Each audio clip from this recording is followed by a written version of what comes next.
एक वक्त था, है ना, जब लगता था कि बस दुकानें बंद हो जाएंगी, मॉल खाली हो जाएंगे और सारा का सारा सामान सिर्फ एक क्लिक पर ऑनलाइन मिल जाएगा।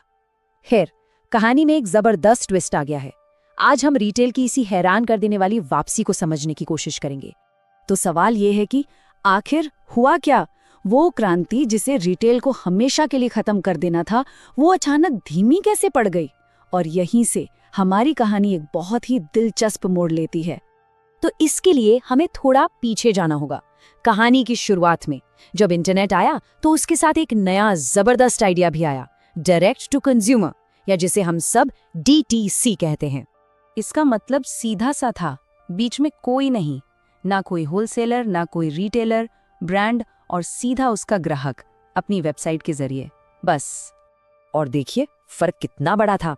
एक तरफ थी हमारी पुरानी दुकानदारी, जहां किराया है, स्टाफ है, रिटेलर का अपना कमीशन है, मतलब खर्चे ही खर्चे। और दूसरी तरफ था DTC, जहां ये सारे झंझट ही नहीं थे। ब्रांड को पूरा का पूरा प्रॉफिट मिलता था और पहुंच पूरी दुनिया तक। सुनने में तो ये मॉडल एकदम परफेक्ट लग रहा था, है ना? और हुआ भी वही। देखते ही देखते ये नया ऑनलाइन मॉडल हर तरफ छा गया। इसकी कामयाबी इतनी जबरदस्त थी कि सच में लगने लगा था कि अब दुकानों का खेल खत्म, उनका अंत बस कुछ ही दूर है। और फिर आए ये ब्रांड्स, डॉलर शेव क्लब, ऑलबर्ड्स और हाँ, किम कार्दाशियन का स्किम्स। ये सब इंटरनेट पर सेंसेशन बन गए, पूरी तरह से ऑनलाइन, और इनकी वैल्यूएशन अरबों डॉलर्स में। मतलब ऐसा लगा कि भाई इन्होंने तो कामयाबी का कोई नया फॉर्मूला ही बना लिया है। और एक तरफ जहां ये नए ब्रांड्स आसमान छू रहे थे, वहीं दूसरी तरफ पुराने बड़े बड़े नाम जमीन पर आ रहे थे। बॉर्डर्स, सीयर्स, टॉयज आर अस, सोचिए कितने दशकों पुराने नाम थे ये, और एक एक करके सब खत्म, दिवाली हो रहे थे। रिटेल की दुनिया में तो जैसे कोई भूचाल आ गया।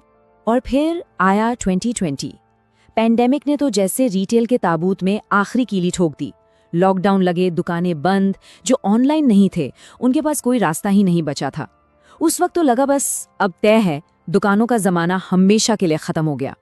लेकिन कहानी यहीं खत्म नहीं हुई।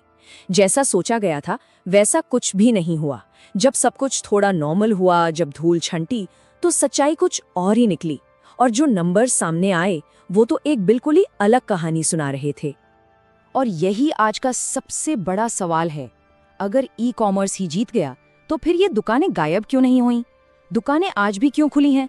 और सिर्फ खुली ही नहीं हैं, बल्कि कुछ तो पहले से भी ज्यादा अच्छा कर रही हैं। कैसे?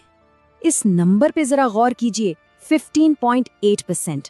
अमेरिका की जो कुल रिटेल बिक्री है ना, उसका सिर्फ 15.8% हिस्सा ऑनलाइन है। ये एक नंबर उस पूरी कहानी को पलट कर रख देता है जो हमें इतने सालों से सुनाई जा रही थी। मतलब साफ है, ई-कॉमर्स ने रिटेल को खत्म नहीं किया, दूर दूर तक नहीं। तो फिर असली वजह क्या है? देखिए, बात यह है कि ऑनलाइन बिजनेस चलाना उतना भी आसान और सस्ता नहीं है जितना लगता है। इसके पीछे कुछ छिपी हुई कीमतें हैं, कुछ हिडन कॉस्ट्स हैं जो अब धीरे धीरे सबके सामने आ रही हैं। सबसे पहली और सबसे बड़ी कीमत है नए ग्राहक ढूंढना। सोचिए, जब हर कोई ऑनलाइन बेच रहा है तो लोगों का ध्यान अपनी तरफ खींचना कितना मुश्किल और महंगा हो गया होगा। फेसबुक, गूगल, इंस्टाग्राम, इन पर ऐड देने का खर्चा आसमान छू रहा है, और ये खर्चा सीधा सीधा इन ऑनलाइन ब्रांड्स के प्रॉफिट को कम कर रहा है। और फिर आती है दूसरी बड़ी मुसीबत, रिटर्न्स, मतलब सामान का वापस आना।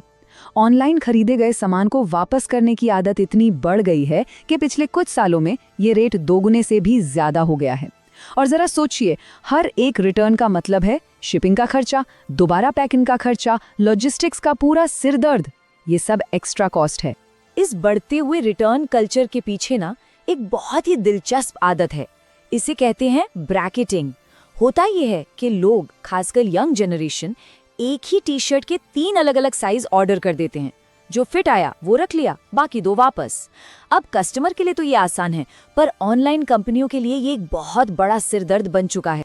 लेकिन देखिए, ये कहानी सिर्फ पैसों और बिजनेस की नहीं है, ये हम लोगों के बारे में भी है। कुछ चीजें हैं जो दुकानों में जाकर ही मिलती हैं, वो एहसास, वो अनुभव जिसे ऑनलाइन शॉपिंग कभी कॉपी नहीं कर सकती। हम किसी कपड़े को छूकर देखना चाहते हैं ना, उसका फैब्रिक कैसा है। जूते को पहनकर 2 कदम चलना चाहते हैं, देखना चाहते हैं कि वो कंफर्टेबल है या नहीं। किसी नए फ़ोन को हाथ में पकड़कर उसका फील लेना चाहते हैं। ये जो तसल्ली है ना कि हाँ ये चीज़ मेरे लिए परफेक्ट है, ये ऑनलाइन कहाँ मिलती है।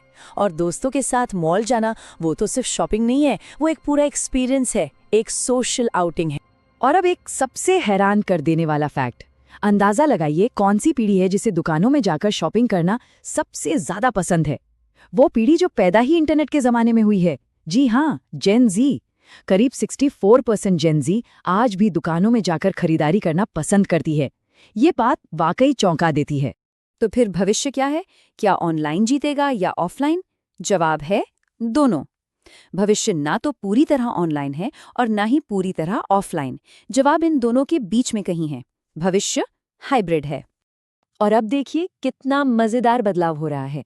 जो ब्रांड्स ऑनलाइन शुरू हुए थे वो अब असल दुनिया में अपनी दुकानें खोल रहे हैं, और दूसरी तरफ जो मॉल्स पहले सिर्फ दुकानों का अड्डा हुआ करते थे वो अब एंटरटेनमेंट हब बन रहे हैं। ऐसी जगहें जहां लोग सिर्फ सामान खरीदने नहीं बल्कि अच्छा वक्त बिताने के लिए आते हैं। तो पूरी कहानी का निचोड़ क्या है? निचोड़ ये है कि ई कॉमर्स ने कमजोर दुकानों को तो जरूर खत्म कर दिया, लेकिन जो मजबूत थे उन्हें और बेहतर बनने पर मजबूर किया, उन्हें और क्रिएटिव बना दिया। तो रिटेल मरा नहीं, वो बस बदल गया है, इवॉल्व हो गया है। और ये हमें एक बहुत बड़े सवाल के साथ छोड़ जाता है।